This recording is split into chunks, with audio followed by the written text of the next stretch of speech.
Good evening, ladies and gentlemen, and welcome to Topdecked, a Gwent Talkshow. As always, I'm joined by the lovely Swim. Oh, hello. Hello, Swim. And today our guests are the new member of Topdeck, actually. Commander Swan has come under the Topdeck umbrella, so McBeard. Hello. Thanks for having me again. And obviously, the lovely Ash Cosplay. How you doing, Ash? Hey, everybody. I'm very good, thank you. So before we jump into this week, because we've had a patch now, it's very exciting. This is an exciting week. Before we jump into that, let's have our guests introduce themselves and chat a little bit about yourselves so they can kind of get a feel for who you are. We'll start with McBeard. Hi. If you don't know me, I'm McBeard. I do the Commander Swim podcast. I'm also part of the Gwent Masters casting team, and I stream as well. And the patch hits, and because you guys had the unfortunate timing of being the day before the patch, I think last show was on, right? That's what happened? The day right before. So there's lots to talk about. That's good. I'm excited to talk about it on the show today. Yeah, and I'm... Oh, sorry. I was going to be like, and then Ash, you can introduce yourself as well. Yeah, I'm Ash. I am the host of A Round of Gwent, which is the community-orientated Gwent Talkshow, which is done by CD Projekt Red, and I also host the community-organised Gwent Slams. In addition to all of that, I'm also a cosplayer and full-time streamer. Yeah, I mean, we just had you here yesterday. It feels like it's been forever. Exactly. You were casting the the TGLO, and a lot of people actually really liked how you did.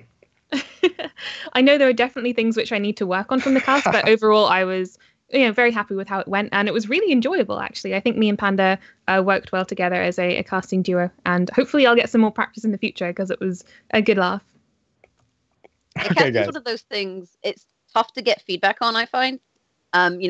I guess we've all had experience from it, from casting and hosting and stuff, and you ask people, do you have any critique, do you have any feedback, how do I improve? And everyone's just like, oh no, you were great. And it's like, no, like, or like no one ever actually gives you proper feedback, so it's really difficult to get better because everyone's just like, oh no, you were great. And it's like, no, everyone can improve, like I don't think any of us think like, oh, we have nothing that we can improve on, doing hosting or casting or what have you. So it's one of those things where trying to get feedback is like pulling teeth. Yeah, I mean, I'm basically nothing but room for improvement. So we have a few exciting topics this week. We have two major ones, and those are, of course, this patch and this meta and how things are shaping up. But we also, of course, have the new arena mode, which got revealed, and there's a lot to talk about there. Now, I think the latter is a lot more exciting personally because there's just a lot to kind of think about, impressions on how it's going to end up being, because some people are a little skeptical. But I'm curious what you guys think, literally just off the top of your head. What is the single, kind of craziest combo you can do in Arena that you can't do in normal ladder? I think I was talking about this earlier with some of the people in my Discord, and we were mentioning the use of Neca Warriors on lots of different things, but in particular, muster units and Henselt targets. Mm-hmm. Mm. Yeah, there's probably some situations where Neca Warrior might be not even the best pick you can take, but the potential of getting Henselt might just be like, let's give it a shot, let's grab one. The craziest combo, I mean, I can't think of one. It's really hard. I feel like a lot of my thoughts are polluted by the actual dev stream that occurred. But I gotta say the Rot Tosser into Vandergrift thing was really good. As soon as Vandergrift came up on the pick, I thought, oh, that works. So little things like that, stuff that you'd never actually see those interactions before. I mean, that's the whole point, right? I'll do some thinking. I'll come up with a better one, but that's it's hard for me to get away from little things like that I already saw. The thing with the arena mode is you get your leader last, so you can't just be like, Hensel, okay, let's just wait till we find some Neca Warriors. It's not something that you can plan ahead for, but it's going to be interesting to see how everything goes together. And it's kind of a shame that some cards have been tweaked or changed in such a way that they aren't maybe as fun in arena mode. Like Restore, for example, only targets Skellige cards, so you don't have the kind of crazy Restore into cards from other factions and those kind of combos, which could be, I think quite exciting. And the other thing is Shoop, you can't double draft Shoop because Shoop breaks Shoop. I was so excited. I thought it was me too. Gonna have, this super Shoop deck, and we're gonna play 3 Shoops, and then it's wait, no, that's not gonna work.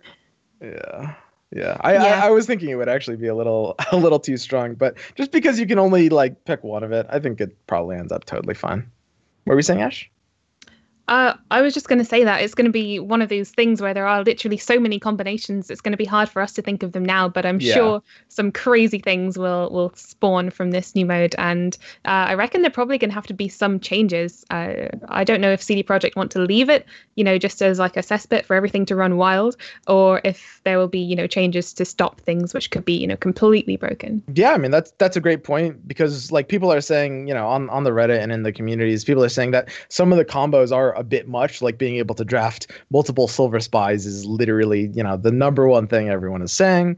And in addition to that, some people are saying that it's possible there could be some kind of cap, or that some kinds of things could be a little reined in. I don't know. What do you guys think about that? Do you think that any changes are kind of necessary or good?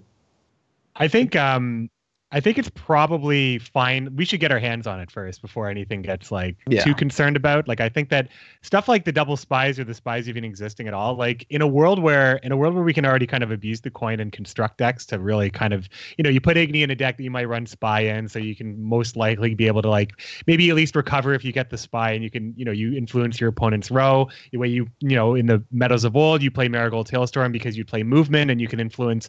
Like, you have all these synergies you can build in without having those reliable synergies you can lean on. Is it going to be as easy to abuse things like spy and coin flip, or is it going to be maybe just a little bit random? I think that the game is going to be a lot slower in Arena. So the immediate need and desire to balance and the gut reactions to how strong things are, it's probably not going to be like that. I think there's going to probably be some hidden gems as to what ends up being the strongest. And I'm excited to see that world right now, because I can't really put my finger on it, but I do think that I'm going to go out on a limb and say that spies aren't going to be as bad in Arena as they are in Constructed. All right. Yeah, I mean, I'm super excited for, the creation of this new mode. I'm literally just going to play nothing else for 3 weeks. Yeah, I'm going to dig in. The main worry for me is the fact that there is unlimited numbers of all of the different cards. So I'm wondering if, just somebody happening to draw, 5 golds and the other person drawing 2 golds is going to affect how things play out. Yeah. Although the golds, in Gwent are normally kind of cornerstone cards, if that makes sense. They normally need an archetype to make them work to their fullest extent. Like thinking of things like, I don't know, Dragon Form, Saskia, things like that. They normally need the bronzes to kind of prop them up. I don't know if, if maybe we're overhyping the importance of drawing these golds, but either way, it's definitely going to impact the game in some way. Yeah, well, at the same time, though, I think that it's important to consider. I mean, you're drafting for raw value, right? Like, you're gonna choose stuff like 10 strength vanilla bronzes and stuff, and I feel like there's a good amount of just decent statted golds, like even stuff like Geralt Igni and Triss Marigold and stuff that you don't normally even kind of think of as part of the gold pool is just going to give you a good advantage over bronzes, and every point can matter. So we'll really have to see, though. It's really hard to say without playing it ourselves. I think Reveal's going to be really strong. Ooh. Because you no longer have the situation now where you know more or less what your opponent's going to play, right? Yes. If I go into a game now, I see Francesca, I'm like, right, elves and dwarves. I see Bran, it's kind of some sort of discard strategy. You see Harold's and it's Axemen.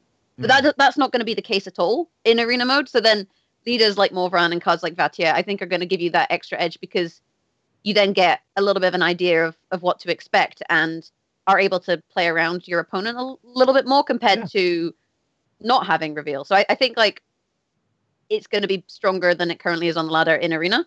And I think it'll be something like Morvran will be a good choice, for example, as a leader if you get offered him. Yeah, and the cards are great stats too. I mean, something like Alchemist, you'll just scoop up a 9-point bronze with a little bit of an upside, absolutely, in a lot of pools. Mm-hmm. Yeah, I agree with Alchemist for sure. Because you get that information. It's pretty valuable when your opponent can have literally anything in his hand or her hand. Away from the kind of actual Gwent side of Arena, I have to be honest, I was a little bit I was expecting more in terms of the overall look and feel of this game mode, especially knowing that Gaunter was going to be a big part of this game mode. I thought we might see more I don't know, just more of an interesting look or feel or storytelling. Maybe this we haven't seen this yet and they only demoed the actual game mode. Yeah. But I hope that they incorporate some more of this into the Arena. Yeah, I mean, in that same vein, I'm kind of surprised they decided to call it Arena, because it didn't even seem like so much of a placeholder name. It feels like a weird name for the Gonzo thing. I can see that. It's interesting because there's so many other words you could go. Like you're signing a contract with Gonzo. Like there's so many sort of what is it, like a covenant or pact or something like that. Like that might be maybe more flavor for that, because I feel like Arena is just trying to give you like some sort of like it's supposed to click with you automatically because you can relate it to another game mode, the Hearthstone that runs, which is called Arena, which is kind of the same concept. So I guess it's to make it so you don't need to hear anything more than what it's called to know exactly what you're getting. So less, what is that? More, oh, it's that thing, and I've been waiting for that thing. So maybe, I mean, there must have been a decision made there. I think that it would be okay to explore different names, but we saw the graphic. It's definitely doesn't look like a placeholder. It's like it was definitely crafted to be that way. I mean, did you not get enough flavor with this patch? Like everything has a new name. Drought is called like Dothraki Summoner or Cap. I don't know. Like we now have Darth Vader, Aeromancer's Vader Maker. Everything has a new name. I'm not coping well. Like no. Does anyone else call them names from like 6 months ago? Just refuse to change? I forget some of the stuff, like the Encrate Longship. I forget all the time, like little things, like stuff that I didn't see a lot of already. It makes being a caster is much harder. You have to do research. Yeah, I'm gonna have to do some flashcards for sure. Yeah, no, flashcards, exactly. Yeah. I don't know. It's pretty crazy. I was writing a Gwent TV guide last night, and you know how Gwent TV, it has you have to have the exact characters right if you want to make it a linkable concept. Like Aglaeus, you need to have the eye with the 2 little dots. Oh, yeah. I had to do that a ton because there's all these elves that have these little accents and the little double dot eyes. It's crazy. I learned a lot of new names last night. Yeah. Yeah. And we were mentioning it there earlier, myself and Jaggerous. We were saying how cards such as Drought have been given even longer names than they originally had. So we've seen CD Projekt going from simplifying, relatively complex names to taking the normal names and making them even more complicated as kind of like an overcompensation for the changes. Yeah. It's a real 180, but I know a lot of people are really, really happy about it, and I think it's good too. I think that the flavor is there. I thought that some of it was a little weird, like they were taking all the last names off, but they were adding cards like Henry Varatra. Like it seemed a little inconsistent, but now it's definitely like, let's get the names as long as we possibly can within like a 20 character limit, and just try for the best. It's like, oh, you wanted this? Here, have all the names. There you go. I think everyone is happy to have more flavor in the names. The thing that's a little frustrating is just how often they've been changed. It's hard to kind of keep up with the number of different names that some of these cards have had. And I think ultimately, hopefully, this is where we'll kind of stay and we won't see too many changes to existing cards because, like I say, it's a little bit of a pain in the butt to learn, but it's still fun. But going back to Arena, because we were talking about changing the name of that. Mm-hmm. Again, what cards do we think are going to be the strongest? In terms of, we'll start with golds. Like maybe what kind of gold cards do you think are like really strong? For example, I think Muzzle is one of those cards that's going to be great. Yeah, I think an important thing to dissect is in terms of like what kinds of cards we expect to be good. For example, I think Weather is probably not going to be very good. I think that there's too much efficient Weather clear. I mean, when you see like a 10-point Bronze Arch Griffin, you'll scoop it up, right? When you see a Silver Mage, Silver Mages are like the best things to pick from the silver slots because they're removal and clears. And I feel like as you progress in the arena, like when you get past like 3 and 4 wins and you achieve opponents with kind of more optimized decks, I feel like you'll probably not be queuing into too much Weather past that anyway. So I feel like Weather is probably on the weekend. I said initially that removal might be a little weak, but actually there's just a ton of like generic engines that you don't really think about, like Alba, Heavy Cavalry, and stuff like that will actually be just solid bronze choices. So there will be a lot of removal on those kind of small engines going around as well. Yeah, like I'd probably grab Smugglers because they seem like they'd be pretty good. So having stuff to deal with stuff like Smugglers, because they don't need anything really, any interaction. Same with the Alba. You don't really need to have, it just works automatically. Like you don't have to set up anything really. It's just going to play it. So like unlike Mangonel and Warships and stuff like that, that would be pretty good. In that situation, I think that you make a really good point about the Weather Clears being already like so highly statted for their bodies that our Arch Griffins and the Flaminica on Skellige as well. Those kind of things. And I think that like Vryad Neophyte might be like a really good card to grab, and like little things like that, or even like I mean, like, there's also some stuff like the Banard Tutor. Like, you'd have a bit more of, you have a better idea to grab like bronze specials in that situation, because they're so like they have such big bodies to begin with. So you just bronze specials will be great. Yeah, bronze specials would be pretty good, I think. So I mean, for sure that, yeah, just big bodies when you are presented with stuff like Elven Mercenary early or Blue Stripes Commandos, which you'll probably never pick unless you.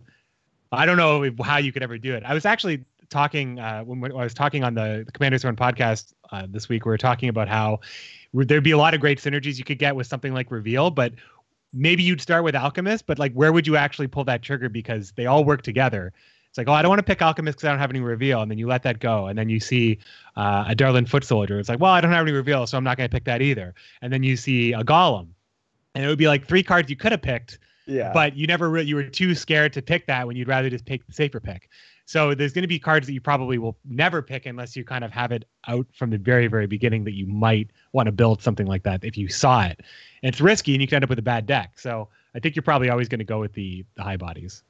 I mean, I think it depends how much you play Gwent, right? Because if you're someone who plays a lot of Gwent, you have more disposable ore, at which point you can afford to take the risks in drafting. And just do crazy stuff, yeah. Which is, but the thing is, the people who play more Gwent are also the ones most likely to be good at Arena. So you kind of have the option to take risks. But ultimately, even if you draft a bad deck, you should still be kind of okay, because ultimately you play a lot of Gwent. So it's kind of going to be intriguing to see these kind of situations, because like your average player is going to go for safer picks. If it were me, for example, I'd be like, yeah, we'll pick the solid points. If I didn't play that much. But because I play a lot, part of me is going to be like, yeah, let's draft Crones, because maybe we'll get a deck that's full of Crones, and then, opening play like 10 Crones and then just pass. So that there are kind of crazy things that could happen. So I would try that once. Exactly. So it's one of these situations where there is going to be some people taking those risks, and occasionally you're going to come up against one of those decks where people do luck out and have gone for maybe a reveal strategy or a spy strategy or what have you, and it's going to get them those 9 wins because everyone else is drafting so safe. Mm. That'll be pretty funny. I think that, I mean, something that not a lot of people are talking about is that the bronze neutral spells are actually going to find like a real use in this mode in a way that they kind of never they never could in a really kind of very common way outside of tutors in like normal ranked. Like something like Alzur's Thunder, just being able to neutralize an opponent's engine. Like everyone's going to be drafting just like these decent engines, and you can just trade 1 for 1. That's okay. I mean, that's going to be better than a lot of other options. And then you have a lot of 12-point options as well, like, the Aels and some of the other alchemy cards. Even something like Arrakis Venom might not be that bad when you see it in a lot of places. So I actually expect a lot of like bronze spells to just like slide into your decks. And you have the option, of course, to draft like 10 Crow's Eyes, right? Yeah. That too. Yeah. Yeah, I think that the whole arena mode is really going to be about picking things which aren't conditional, isn't it? It's going to be just trying to pick as the best kind of run-of-the-mill cards that you can, which are going to be consistent. So I don't know if these crazy things might happen, but that's going to rely on people taking these big risks. And I don't think we're going to see that as often as it might be fun to see. But I think people will probably play it safe by and large. What do you guys think is going to be good leader-wise? Because a lot of people are very hyped for Usurper, but I think Broover ends up being even better. Because, I mean, when Usurper hits Broover, of course, you're getting a free 2 points. But being able to tutor for any silver in your deck, and of course you'll have on average, it's roughly like an even ratio of all cards, right? With a 26 card deck. So on average, you'll have like 8.6 or 8.7 silver cards. And that's a lot of Broover options. Yeah. I think Emir is going to be pretty good, actually. I think there's probably going to be a lot of cards you're going to want to play again, and like cards you're going to want to save. Or I think Emir is just, for all the reasons that Emir is already good, I think he's going to be good, even if you have like kind of a mix-up deck for sure. Kahir no longer says if Nilfgaard, does he? Or does he still say that? Like, does Kahir work with any leader now? It's just resurrect any leader, I think. Yeah. As far as I understand. So that's going to be a fun interaction. I think Scoia'tael in general are pretty solid. Francesca's not, like, she's good. She'll give you whatever you want out of your deck. Similarly, Ithne, I'm pretty sure you'll find enough special cards that she's going to be pretty solid as well. And also Jan, because again, it's leaders which give you access to things and don't necessarily require synergies that I think are going to shine. Yeah, and then, Calvin's going to be really good. Sorry, Ash, go ahead. I was going to say we've also got the create leaders now as well to add into the mix. So we might see those being picked, quite a lot in Arena over, less favorable, more conditional ones. So that might be good fun. Although with create, how much can you say about it? Because who knows what's going to come from it? I gotta say, I can't wait to be like, drafting my Arena deck, having a pretty solid deck, maybe an above average one, and then I just get slammed at the end with like Bran, Arrakis Queen, and Henselt or something like that. you have to try to salvage that run in whatever way you can. Would you always reserve like a couple of picks, like I'm gonna pick this just in case I get like the absolute trash? Well, possibly.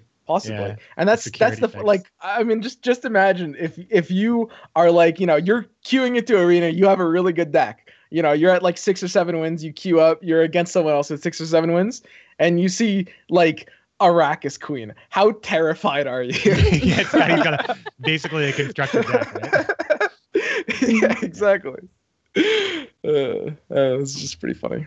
I don't know. I'm really looking forward to it, though. Yeah, I think ultimately it's going to be a lot of fun, and for us as streamers, it also gives you something different to do, which is very exciting because, towards the end of the last patch, for example, a lot of streamers you saw were doing other things because they just got burned out from Gwent.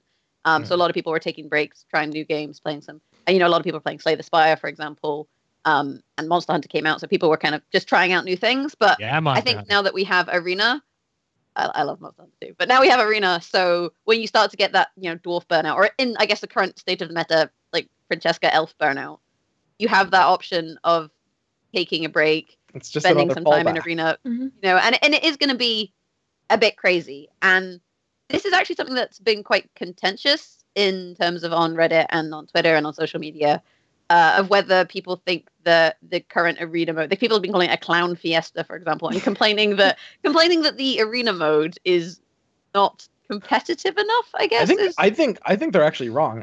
So first of all, I think that's actually kind of a fair criticism, because I mean, obviously you do want it. Some people want it to be more competitive. Some people want it to be less competitive. But I actually think that it's going to be pretty competitive. Obviously there's a lot of RNG, but I think people are underrating how much decision making there is going to be to the draft, and also in terms of just kind of playing out cards. Like, you can compare it to something like Hearthstone Arena, and because there's no mana curve, you could say that the draft is like kind of easier because you pick like better cards or something like that. But in terms of like actual gameplay, I think there's going to be more nuance to it than people give it credit for. There's going to be a lot of little things you have to play around that will actually make a difference in a lot of situations. Like, think about how many gold cards people are going to be drafting, heavy gold card deck. What's the ratio of decks that have succubus in them? Maybe like, 1 in 8, 1 in 10 or something like that. So for example, the decision to very consciously save one form of removal for the end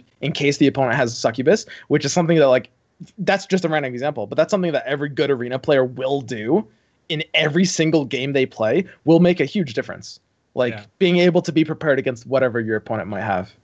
Yeah, and I think oh, sorry. I was going to say, but then they'll play 2 succubus. Like, that's the kind of thing that can happen. Or are you going to say, Ash? No, you're right. I was just going to say, because there are, quite a lot of cards in Gwent which are conditionals, like, things like restore. They can only restore certain, factions units. Then I think that that's going to rule out a lot of cards that you get in the draw. So you might be picking from, say, 3 cards as opposed to however many there are, because there are only a certain number of sensible units which are actually presented to you. Yeah. It's like how priestesses only target soldiers, for example. That's one of those things where that's not as good compared to how they used to be. Priestess of Frey's, where you could just resurrect anything, because that would be so strong. That would be like you got to pick this because it gives you, choice from your graveyard, and choice is always good. What about stuff like Ointment? How do you think that's going to fare? Res something with 5 or less strength. Ooh, that's going to be a variable one for sure.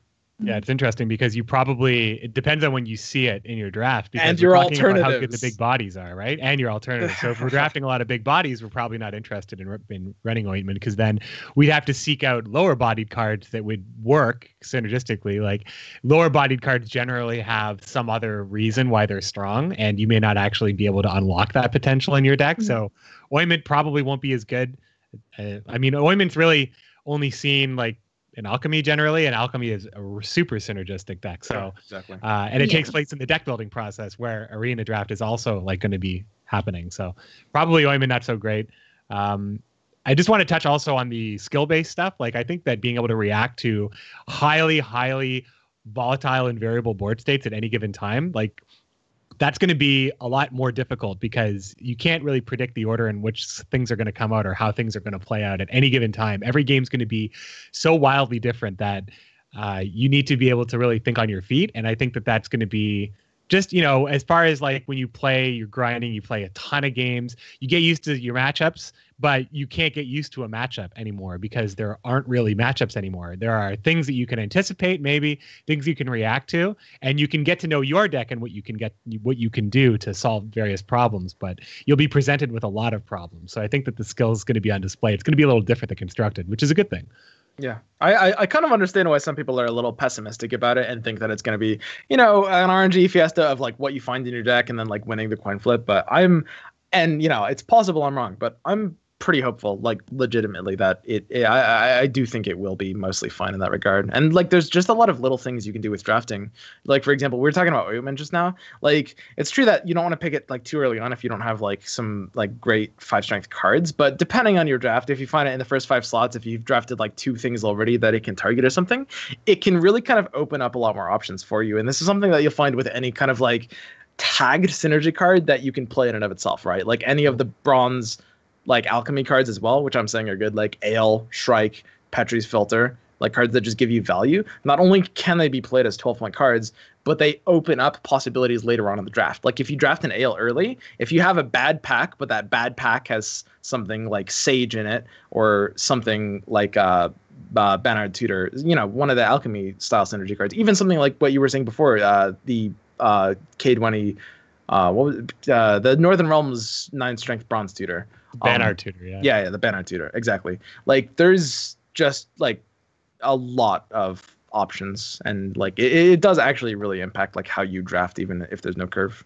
Yeah, definitely. That's one thing that you mentioned there. You're going to have to make sure that you pick the cards before you pick the tutors, aren't you? Because you don't want to go pick a tutor and then not pick it. So there's going to be a definite order in which you have to do things like that. I also think the coin flip is not going to be so bad because let's think about like what are the top 3 decks that abuse coin flip? Like maybe like you could say Henselt is probably one of those. Reveal is probably one of those. And what was the last one I was thinking Probably of? Skoya War Dancer or something like that.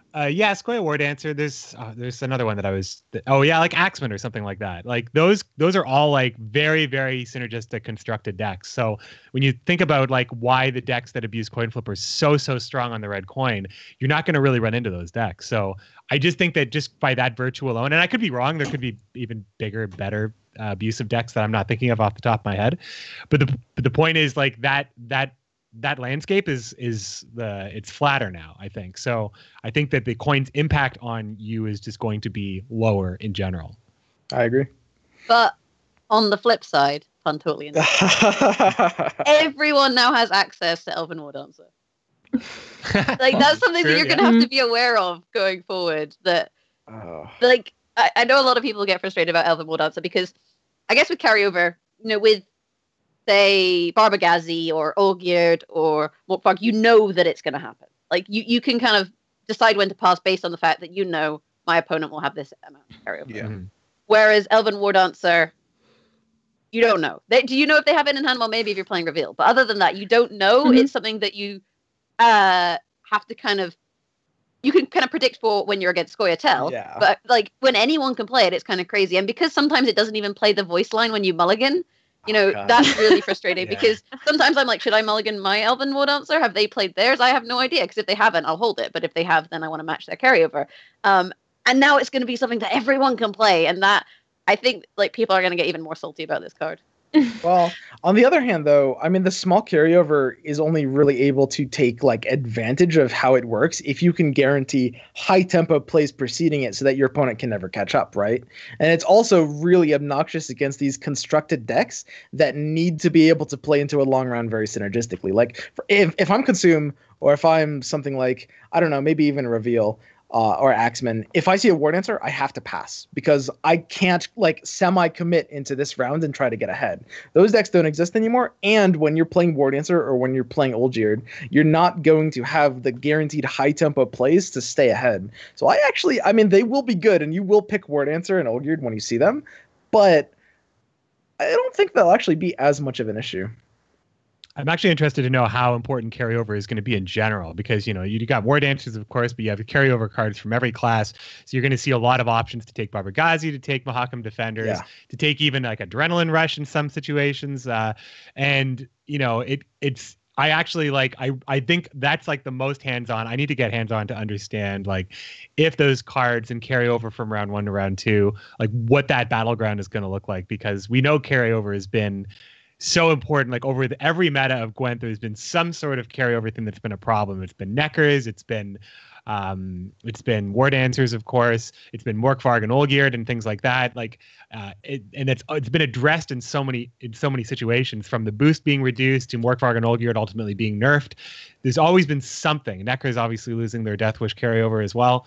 So in a world where the carryover is now kind of also flattened down to like lower numbers, there's no construction, and of course, like the high tempo getaway, like runaway stuff that you were talking about.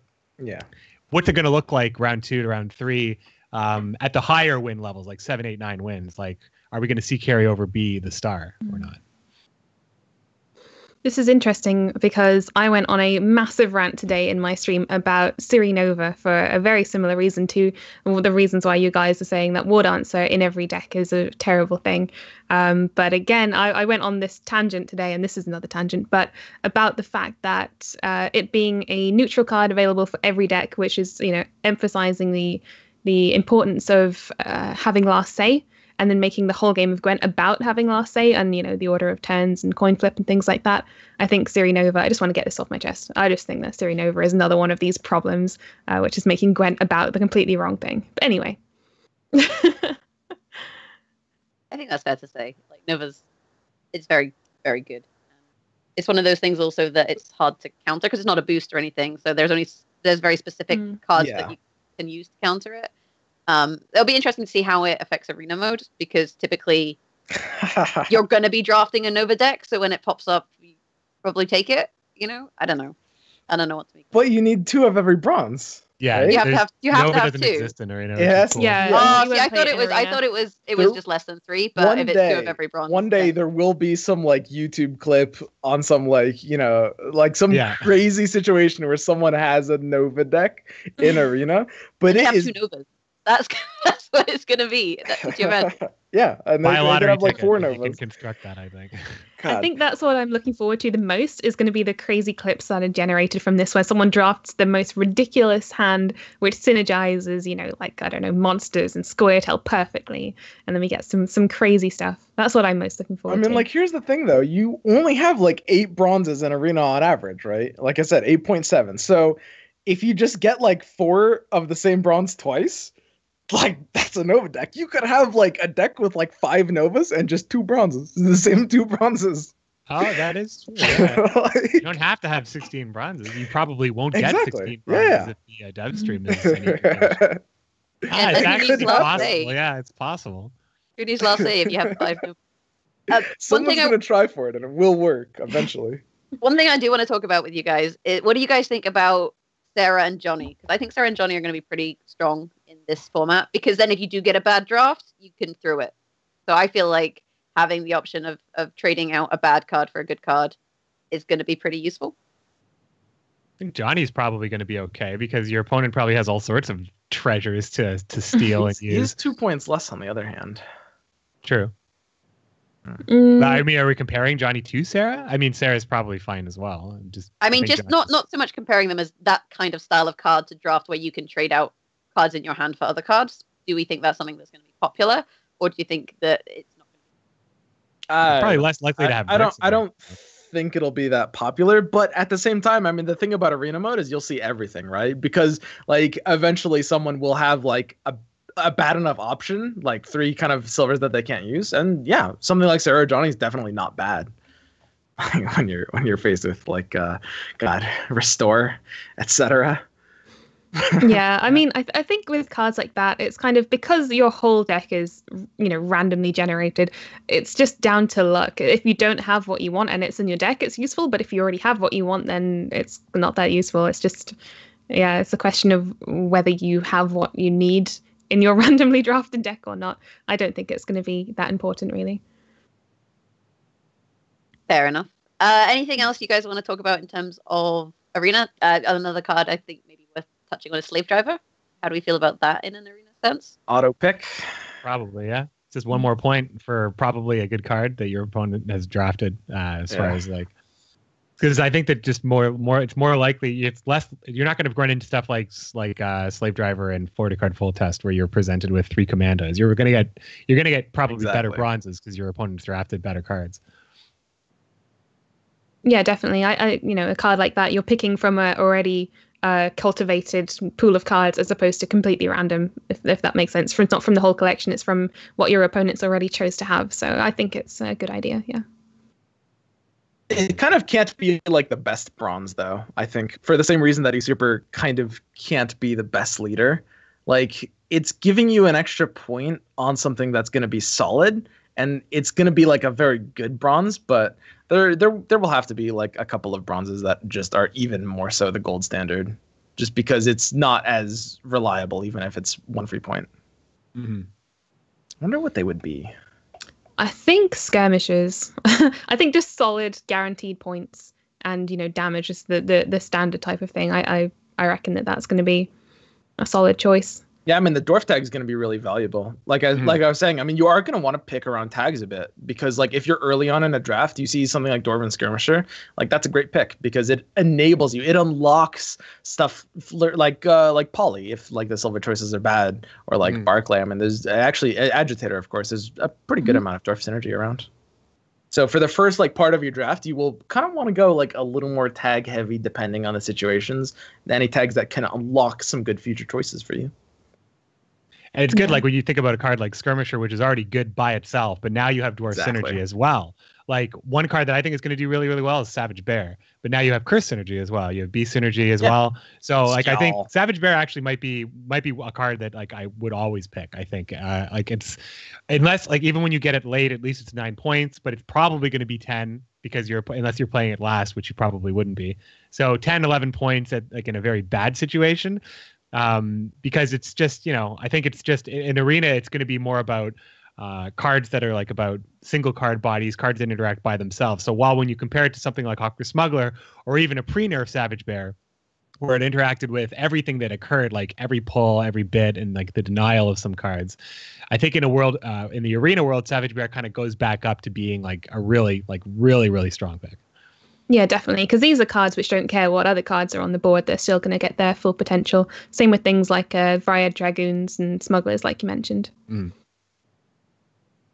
I think there's just some cards that are going to be like that are just going to be good picks. Like Wakim is another one. It's a kind of card that you want to put in just because it's always a solid, large number of points. And I'm hoping that it doesn't get to the point where it's a bit boring because everyone's picking all of these kind of safe engines and just large numbers of points. What's it called, like Half Elf, for example, where it's like a solid 12 points, or the Dwarven Skirmisher, like you mentioned, is another solid. I think it's another solid 12 points. So I'm hoping that we do still get to see some variety. I mean, occasionally, I suppose people are going to have a draw where it's like a Dalaran, a Harpy, a Golem, a Foglet, and some other terrible card. That happens though. That's the nature of the format, right? Like you're gonna have some decks that you build and you're gonna screenshot them and be like, what is this? How did I get this deck? But that deck is, everything's got an expiry date. Like you're either gonna win with it or you're gonna lose 3 times with it, and then you're on to the next thing. So even if something is crazy good, it exists in a limited time. So I hope that I don't think there's gonna be enough of that around for it to be like complaint worthy. Like, and I think that, I mean, I don't want to use, I mean, we're going to use a Hearthstone example, like a card like Flame Strike, and I'm not going to elaborate too much, but the people who know what I'm talking about know that It's a card that's very strong that was very common for a specific class. So you'd get to the end of Arena and you'd see a lot of these cards and you'd see a lot of these classes. I think with Gwent, as we're going to get up to like the 7, 8, 9 win category, it's going to be like, it's not like I'm just going to run into a mage. It's going to be, I don't know what I'm going to see. And like Swim said, you see Erica's Queen, you're like, oh no, what is this? So I think that the end of the arena run and your high level contracts, I guess we'll say, are going to be like very, very exciting. And if you see streamers get up to 8 and 9, you know that your opponent's has like a really hot deck. And you obviously have one as well, because I'm sure it's not going to be easy to get 9 wins. So you're going to really get like some awesome games, awesome gameplay footage as well if you record or stream or make YouTube videos. And I think that it's just going to be far more interesting and diverse than it's going to be less predictable, since you don't really have like a defined class. Yeah, you're going to get situations. I was just thinking you're going to get situations where you get 20 points ahead and then they pull 8 dumb banner like cavalry out of their deck. Aye, sir. Yeah, exactly. Or are you gonna say so? I'm thinking about just like playing the mode. I'm kind of running in my head how it would go. And like I keep coming back to just the fact that because Gwent is a game where, I mean, obviously tempo matters a lot, but in Gwent, because fundamentally when you're just playing for raw value, there's always going to be like a lot of different options you can take, which are all going to be very similar in terms of like, you know, when you want to play these certain cards, like in terms of sequencing, that there's going to be just a ton of skill in Arena just in terms of playing around everything at once. Right? Like, I mean, for random example, like you get Alchemisted for 2 cards and you just like play the bigger unit there just to play around Venadel Elite or something like that, or Serret. I don't know. I mean, that's honestly a bad example because people don't pick Venadel Elite. But some people could. And at the end of the day, I mean, there's going to be a lot of skill. It was kind of like I said with a Succubus example, but there's tons of examples in the game where you will just eventually, and it'll be really rewarding whenever it happens, when you successfully just play around everything and the opponent, you know, does end up having what you're playing around, because you'll win off of that. Or you play around nothing because it's too much of a mess to even try and like think, you know, like Igni and Succubus and Muzzle and like yeah. No, playing around Igni will be a big thing as well, for sure. Like that, there's a ton of skill to playing around everything that the opponent could have. Especially when it seems like the odds of drafting a gold or a silver or a bronze, it didn't. I mean, in the dev stream specifically, I mean, they could have gotten really lucky. They had like 6 or 7 golds in that deck, but it seems like if you have like roughly the same amount of gold, silvers, and bronzes all in your deck, you can't even say, well, it's less likely that he'll have this gold rather than bronze, because the golds seem to be appearing very frequently. So there's no situation where the odds are less likely that he'll have any given, or he or she will have any given specific card. So yeah, it's hard to play around everything. So that's definitely going to be skill on display. Is it definitely equal drop rate of every type of card in this game? Do we know that? We don't know that for sure, but from what we saw, it seems roughly about 33% for bronzes, silvers, and golds. Okay. So, one thing I want to talk to you guys about. So the win limit is 9, I believe, right? Yes, it's 9. How do we feel about the rewards? Like the fact that you get a guaranteed legendary premium for 9 wins seems quite generous. Yeah, it is. I mean, it's kind of like generous in line with all of the other kind of rewards compared to like a lot of other games that CDPR has set up for Gwent. I think it's totally fine, especially like, to be honest, the players that are going to be getting 9 wins the most are probably going to be ones that have playing the game, that play Arena like a ton and like might already have like pretty fleshed out collections. I think it's totally fine. Like, more power to them. I want the bronze premiums more. Like, those are the ones that I have the hardest time coming by. Cause it's like you have to commit so many resources. Like, I craft gold premiums like frequently, but 3 bronze premiums is actually more. So I got to find out where the win threshold of that is, and then just dump my hand.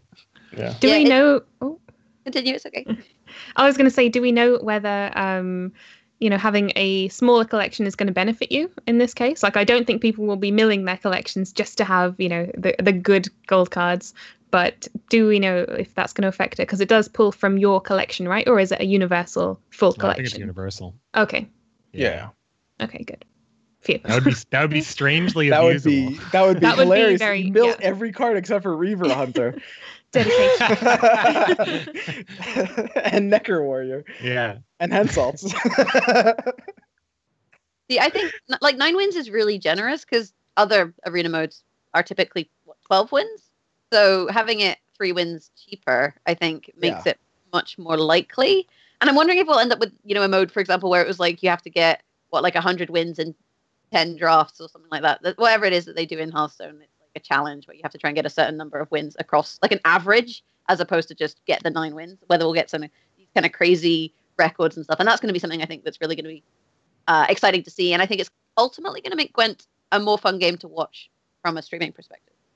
Yeah, absolutely. Mm-hmm. Anyway, we've gotten this far, and we haven't even really talked about the new patch yet that we're all playing on. Obviously, there haven't been a major amount of tweaks, but even a small amount of tweaks can send the meta in a completely different direction. And as I'm sure we've all experienced, the meta is pretty diverse. I mean, we're seeing pretty good representation across factions. What? Jaggers? The meta is... I don't know what meta you're playing. The meta is all Scoia'tael. Especially the faction challenge has just compounded the fact that so elves is everywhere. I got a little from dwarf, we went from the dwarf master race to the elf master race. Like the dwarves are not happy. I think a little because Stockholmed by dwarves, so like my idea of diverse. Yeah, I think it's mostly because of the faction challenge. I don't know whether it is the meta settling out or the faction challenge, but in the first few days of the patch, it was pretty diverse. I saw, pretty much every faction represented almost equally, and then the faction challenges hit, and it seems like everybody's jumped on the Scoia bandwagon. I think it's mostly being inflated by the faction challenge. Yeah, honestly, totally. I mean, I don't think it's that bad. I think Scoia'tael might end up being the best again. But it's a lot more counterable and it's less oppressive. I don't know. I think it's a really, really strong deck. And I mean, it's good. Ultimately, are we talking about the Francesca? Yeah, so kind of Francesca, elves. There's a lot of different builds. There's some different builds. Some people run some dwarfs in there. Some people don't. But ultimately, I think I have an 18. This is across 50 games as well. It's not like I played 10 games. And I think realistically, it's really, really strong. And everything else that I've kind of run into, nothing has been oh man, I hate, when I match into Reveal, or I hate when I match into Skellige, or it's kind of just been all right. And because you have Francesca, so you have access to, you guarantee your Nova, right? It's not even a situation where you're well, hopefully I'll draw Nova if I thin enough. It's I've got Francesca, better mulligan and draw Nova. Also, I've put 3 points on her, so she's stronger than your Nova. Oh, look, I've got hand buffing. Now she's she's actually a 29 and not a 22. And I'm pretty happy to always guarantee last play because I have Elven War Dancer. I think the deck is really strong, and I think the faction challenge has made it worse because more people have started playing Scoia'tael. But ultimately, we have to bow down to our Elven Overlord. But she's worse at 29, Jaggerous. She's in Igni range. It doesn't matter. I always have last play because I have my War Dancers and stuff. It's very rare that doesn't happen. I don't know if it's something that's inherently wrong with Scoia'tael, though, because in the last patch we saw, obviously, the dwarf version, and that was all to do with strengthening and rezzing. And now we're seeing a different type of Scoia'tael. Obviously, it's both Scoia'tael, so it's, annoying. But I don't think it's... Yeah, they're different types, so I don't know if it's something inherently wrong with the faction. It's just unfortunate it's been the same faction both times. Yeah. They're both just simply too fast for you, Dwan. Do you want to see something funny, actually, kind of off topic, and it will be reversed? Sure. But I have one of these things. I don't know if you've seen them. And mine actually says too fast for Dwan on it. But I realise it's reversed for everybody now. But no, it's actually, it should be the right way. And is that a stamp? What is that? No, it's one of these little, sliders. You can put whatever you want on there, and that's what I've gone for. Yeah, they're really trendy in the UK. I don't know how they are in America, but everyone has one in the UK. I've never heard. But they're great because you can write whatever you like. So too fast for you on. What do you do? Like you're in a crowded room and you need to tell somebody something and just hold your sign up? Like what is the use of that? So it lights up. So it's a light, so you can switch it on. Yeah, it's just here with like my Funko Pops and like my Shoot plushie and Yennefer statue and stuff. Okay. Yeah. My little shrine. Whenever you like drop a word answer on someone, you just hold it up.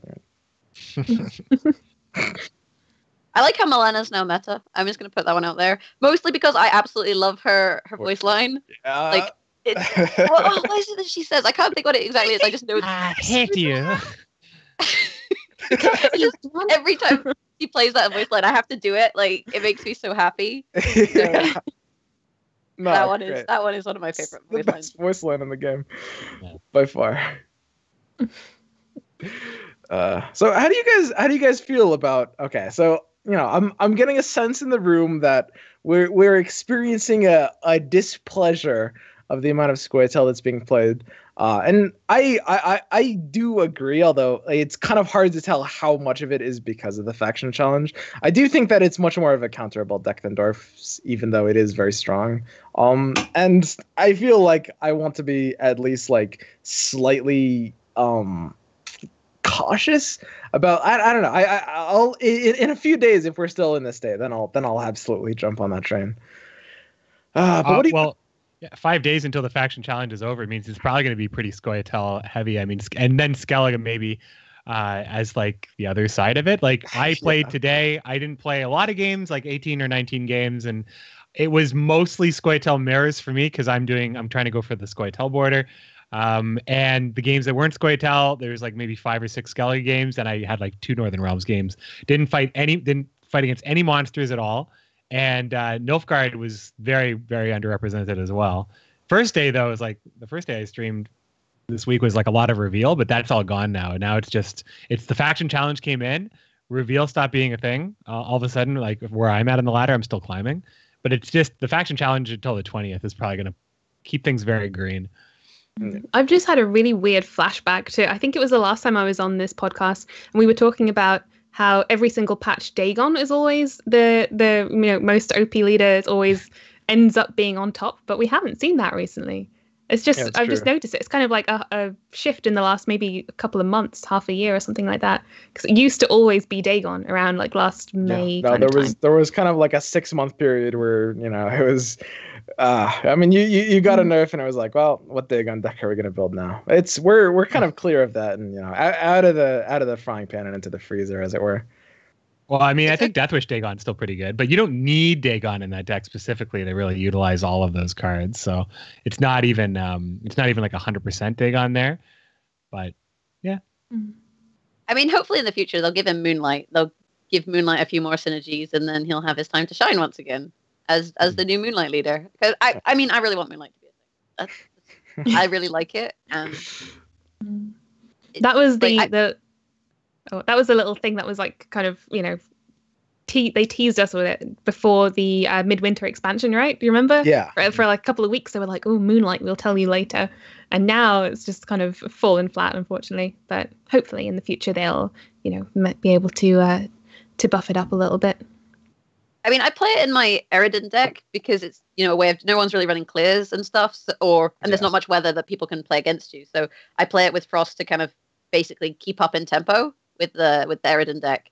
And it's really fun, but I played that, and I play, the Alpha Werewolf, and that's it from Moonlight, because you have like a good number of points, and it's not really an archetype of itself. It's something you tech into a deck to generate some points. And like, I'm playing 2 Moonlights, 2 Sirens, and 2 Alpha Werewolves. The rest of the deck is like Frost and all kind of Nova side of things. So I don't know. I want it to be a thing, and I'm hoping that it will become a thing, similar with vampires, but we'll have to kind of wait. Yeah, I'm interested to see what. I'm sorry, guys, my dog. I mean, I think that like Eridan's a pretty decent Moonlight leader like right now. But yeah, more synergy with vampires, more synergy with Moonlight would just make it. It would open it up a little bit more, kind of like how Deathwitch has already kind of opened up to different leader styles or different overall decks. I'll leave it at that. Mute myself. Anyway, we should be able to get into the viewer questions segment of our talk show. So if you guys have any questions you'd like to ask us as a group, any one of us here, go ahead and type in chat, do a tag at Topdeck Gwent. We'll get back to you. And of course, you guys, if you have anything that hasn't been covered, just go ahead and pretend you saw that question in chat. I'm gonna have to go try and think up a question. How would you guys currently rank the factions? Like, who is the strongest faction and who is the weakest faction? You don't have to. That's kind of a hard question because, we're so early on in the meta and things are obviously, like we said before, being skewed by the faction challenge. But I think because most of the changes to Scoia'tael recently were boosting rather than strengthening, it's only kind of eroded the one archetype of Scoia which was being played. I think overall they still have access to a lot of really good cards, which just allow you to get through the deck. And, we've got the reses which are now incorporated in Scoia'tael, which are still useful. The change to strengthening has hurt them a tiny bit, but I think overall it's still a really well-designed faction, enabling you to get whatever you want. So I think they're still very good. Skellige can be very good in terms of generating points, but it can be stopped a lot as well from things such as graveyard hate and removal of units. So I'd still go for Scoia and then probably Skellige. I'm still trying to put my wins in for like the ranked ladder and stuff like that. So I'm still kind of low rank. I haven't been on the pro ladder very much. I hear Consume is still out there. Consume is still, you still need to really have the answer for them, or else they're just they're gonna run you over. So, probably Consume is still out there, but without there being, I haven't seen. I didn't get a chance to catch the last tournament. I'm not really sure what the deck lists were for yesterday's tournament. I was out for Valentine's Day, so I don't know what those lists look like and what people are playing in this meta right now. But I would imagine Consume is probably still out there, and I imagine that Nilfgaard is probably still a pick as well, because even though Enforcers got hit, they kind of just got put back to the state that people already thought that they were strong to begin with before they got buffed. So I imagine that they're not so bad that spies aren't being played anymore. But removal is everywhere now. I mean, before the midwinter update, removal didn't really exist in the way it does now. But now pretty much every deck has like some kind of way to silver mage it or kill it with viper witchers or just not care as much about it. And tempo and the power creep makes the tempo more of an issue. I don't know. In my mind, Skellige is the clear weakest, and the other four are actually pretty close to even, I would say. Which I do think Scoia'tael play rates are coming down. So to answer McBeard, there was no Consume yesterday. It was all Dagon and Deathwish in terms of monsters. Oh, awesome. And the person who won the tournament brought a sheep deck. So you can make of that what you will. So viewer questions, we have one asking about Cambi in Arena and whether people think that'll be good or bad. Bad. How would you make it work at all? It would be terrible. Neckers or something. No, I agree. I think it's just bad. You kill the board and give your opponent 16 points in a setup where you're not guaranteed to have really huge tempo play. Isn't Hemdall 20, or did they hit him 20. back to 16? They made him. It was 16 last patch, I think. I don't know if it's 20 now. Yeah, I don't see too much potential there. It's Mimi, and maybe in the future there will be kind of more you can do with that kind of ability when you can, mix it between factions. But are you worried the arena mode will get old and redundant pretty quickly because combo decks will likely be very well? I don't think so, honestly. I think that, I guess I could be wrong, and I hope I'm not, but I honestly think it won't get any older than something like Hearthstone's arena, which is what most of us are kind of mentally comparing it to. Yeah, and new cards will probably come in faster than the erosion of interest, I think. Yep. Plus, truly playing the same combo deck over and over in ladder is going to get old faster than playing a different deck every time in arena. That's kind of. Would we say the faction challenge is a bad thing for Gwent since it steers the meta? It does steer the meta in a kind of unhealthy way. The entire reason that these kind of beginner quests incentivize you towards playing certain factions or certain archetypes in Hearthstone and Gwent, where it's win 5 games as Skellige or whatever, is because they're randomly generated. They actually steer the meta in a healthy direction. They actually skew things towards a 20% play rate balance. Whereas I do actually agree with his comment. It does kind of spin the meta a bit out of proportion in a way that feels a little unnecessary. I like it as a flavorful event that happens sometimes, but if there's a way to steer the meta less by doing that. That would be good. I mean, it's a good thing to do when you have a kind of unbalanced meta and you pick like the 2 weakest factions, maybe. Yeah, I mean, I'm thinking about like it's possible that they could give like faction-based rewards out for other things like total amount of wins or amount of wins in a season. Like I'm thinking about the borders. Like I like what they're doing with the borders, and I also like now that you have to work to get those borders. Like you have to work like the same amount either way is what I'm saying. But yeah, I mean, it's funny you said it steers them in an unhealthy way, and I'm wondering if it is unhealthy. I think maybe because we're coming off a Skoya dominant meta, and now we have Skoya dominant because of the faction challenge. Largely, maybe it maybe feels bad, but I don't know. I'm probably more inclined to agree that it will always make the play rate less even unless there's two factions that are underpowered and they specifically choose those two. Yeah, like how can you really look at a meta like? I mean, on Pro Ladder, it's a different story, I imagine. But like looking at the ladder and like trying to say, okay, well, the meta is like this because, or like looking at balance specifically or play rates, it's not without the faction challenge needs to be off for that data to be like realistic. Do you think they could have like a game mode where they put people who are competing in the faction challenge against each other? So you would always be a Scoia'tael player versus a Skellige player in a separate game mode? Or would there be too few people? Yeah, I think the problem with that, I mean, when you're a game dev in that position, like you really don't want to create too many queues because then, I mean, it just means like higher queue times for everyone because you're just like kind of separating and like bisecting your audience. Yeah. And it kind of right now, like the faction wars are very fun because they feel like free. Like there's just like a cool thing going on and it's not really having any negative impact. But when you do get into like the impact it can have on the meta, or if it does kind of, you know, bisect your player base and kind of make them play different modes in that way, then it could have a bit of a downside. I don't know. It's actually an interesting point. I mean, it only lasts a week. Only a big deal. No. That's like if it was a month-long faction challenge or something. Yeah, I think it's going to have a huge impact on the meta. But if the meta is Scoia'tael flavored this week because of the faction challenge, as opposed to being Scoia'tael flavored because Scoia'tael is the best in terms of competitive viability, then I don't really have a big issue with it personally. Yeah. I mean, I guess it would be really bad if it ends up in a situation where it's like the top tier the top tier faction versus the bottom tier faction. At that point, there's an issue if you're someone who wants the bottom tier faction to win, because you're going to have a hard time farming wins, whereas the people who are playing the top tier faction are going to have an easier time. So I guess that's where you kind of come to kind of have an issue, I suppose. Yeah, we saw this with the last faction challenge, didn't we? When there was a clear winner. I think it was at Nilfgaard. Yeah, and something I can't remember. Pretty decidedly. Yeah. But luckily, they've changed the rewards now, so everybody gets something. Well, if you work hard enough for it. Mm-hmm. Other question. Someone asked what we did on Valentine's Day. Well, 3 of us were doing the TGLO stream yesterday, like myself, Swim, and Ash were doing that. How about you, McBeard? Did you have a good time? Went out for a nice meal. Watched a movie. You know. Oh, nice. Simple stuff. That sounds very pleasant. Very pleasant.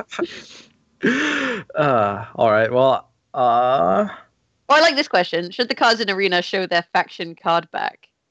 So that you could tell. This is actually that's a good question. This is a really interesting thing that Greyboxer brought up on the podcast as well, where it actually creates you can put your opponent on certain stuff, but like it's never a sure thing. But it gives you this extra information, and it feels like what I said at the time was that it doesn't sound like a terrible idea, but it sounds like it's a totally different mode altogether at the same time. It would put such a different dynamic on gameplay where you go from your opponent could have anything to your opponent, your opponent has could have more specific stuff. So it makes it less about predicting or playing around everything. Instead, you start playing around the best thing that Scoia'tael might have, especially when you get down to like 2 or 3 or 2 cards left. So, I mean, maybe like there's a version we could test one day that does that. But I mean, I think it's probably better overall, like in a general sense, that it's not like that. But it would be cool to try it like that. Yeah, I mean, I think it's an interesting idea. It increases the skill ceiling a ton, but I'm not sure if it does it necessarily in a way that they would want. I don't know. We'll have to see. Like you just said, I mean, something that's cool to try. The thing is, it would make reveal. I was gonna say it would make reveal really good because you can selectively like reveal their monsters cards or reveal their neutral cards. Like if you were like, I wonder if he has Igni, I'll reveal his neutral cards and try and find it. Like that would be such an interesting situation. Yeah, I mean, I don't hate the idea. I really don't. Yeah, it's a massive change though. Going from it could be anything in the entire collection to it could be 20% of the entire collection. That's quite a big difference. Yeah, I mean, I think it will really only matter for like players that take it like very seriously and who really want to kind of like min-max and like actually try to like kind of break down the odds and like look at a certain card and think okay, there's no monsters cards, maybe I can play my removal or something like that. But I don't know, it's interesting. What callback does it use at the moment? Just the one for your leaders? I didn't actually see the devs. Probably okay, once for whoever your leader is. Yeah. Fair enough. Anyway, I think that's going to be all the time we have for this week's episode of the Topdeck Talk Show, Topdecked. So, we're wrapping things up here. Any shout-outs, closing statements? Where can we find you guys? Starting with McBeard. You can find me on Twitch at McBearded. Try to stream about 5 days a week or so, usually starting around 3 p.m. Eastern time. But it varies. You can follow me on Twitter for an update on my schedule at any given time at McBeardCH. I put videos up on YouTube as well at McBeard. And I also I host the Commander's Horn podcast, which is out there. We have the iTunes feed, of course, so you can pick it up on most podcasting apps. Have a listen. We talk all about the draft mode as well, and it was a pretty different conversation as well. So you should check that out. We had Panda on and Grey Boxer. It was a good chat. We did that on Tuesday, and I think that's it. Yeah, I have significantly less places to find me. You can follow me on Twitter, @AshCosplay_ because Ash Cosplay was taken, or here at Ash Cosplay on Twitch. Yeah, that's pretty much me. You want to go first? Oh, no. Okay, I feel like now I should shout out my Twitter. My Twitter's at Jaggerous, if you guys want.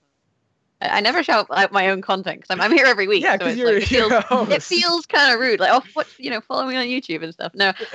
So I want to I always shout out someone in chat. So shout out to SkillX this week. How you doing? I hope you're having a great day.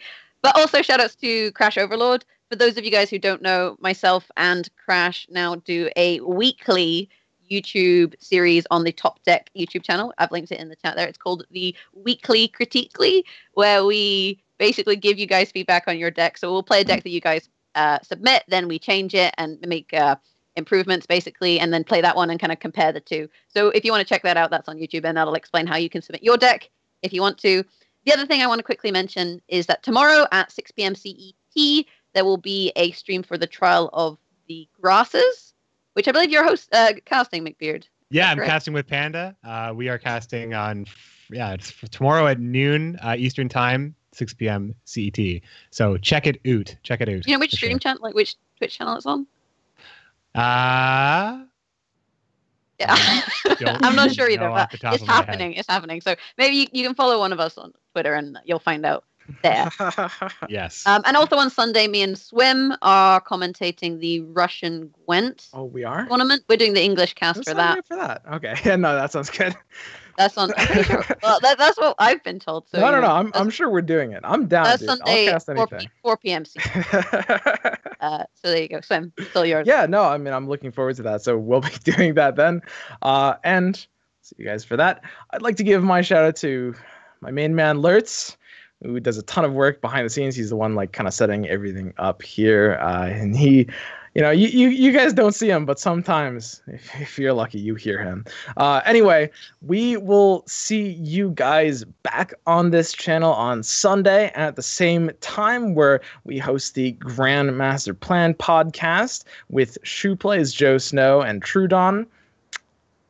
And that's man, I'm really terrible at anything. Jaggerous? No, that's everything. I hope everyone has a wonderful day, and hopefully we'll see you next time. Bye.